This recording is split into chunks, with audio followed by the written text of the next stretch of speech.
ధన్యవాదాలు అధ్యక్ష.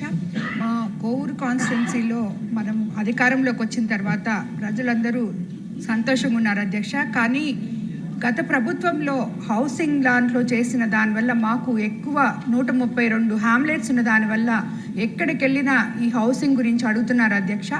ఎస్టీలు కానీ, ఎస్సీలు కానీ, బీసీలు, మైనారిటీలు అందరూ గత ప్రభుత్వంలో వాళ్ళు చేసిన ల్యాండ్ తీసుకునేటప్పుడు ఒక అమౌంట్ తీసుకొని దాన్ని మళ్ళీ డెవలప్ చేసేదానికి ఇంకొక అమౌంట్ డ్రా చేసి ఫౌండేషన్ల మీద ఉన్న ఇల్లులు కాంట్రాక్టర్లు డబ్బులు తీసుకొని వెళ్ళిపోయి ఇలాంటి ఎన్నో జరుగున్నాయి. ఇవి చాలాసార్లు మనము ఇక్కడ మాట్లాడుకోవడం కూడా జరిగింది. సంబంధిత మినిస్టర్ గారికి కూడా నేను తెలియజేసుకోవడం జరిగింది అధ్యక్ష.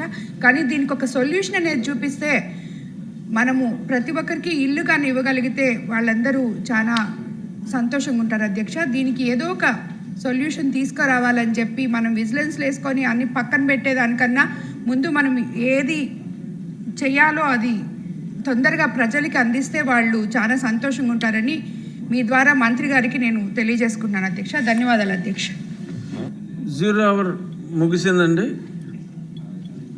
రేపు ఉంటుంది 0 అవరు. 2-3 పేర్లే మిగిలినాయి. అది రేపు వాళ్ళకి ఫస్ట్ ప్రయారిటీలో పెట్టుకుందాం.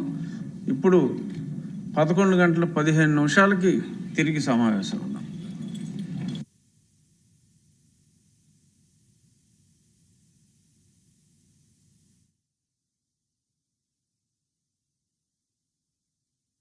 అధ్వాన స్థితిలో ఉన్నాయి అధ్యక్ష. వారికి రిపేర్ లేవు, కిటికీలు ఊడిపోయి, తలుపులు ఊడిపోయి. మన ముంతా తుఫాను ప్రాంతంలో మేము వెళ్ళి చూస్తే వాళ్ళని ఎక్కడ పెట్టాలో తెలియని పరిస్థితి.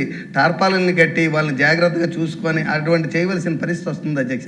వాటికి కూడా అవసరమైన మరమ్మతులు చేసి ఇంకా అవసరమైన ప్రతి సెంటర్లో కూడా ప్రతిది గ్రామంలో కూడా ఇంకో తుఫాన్ సెంటర్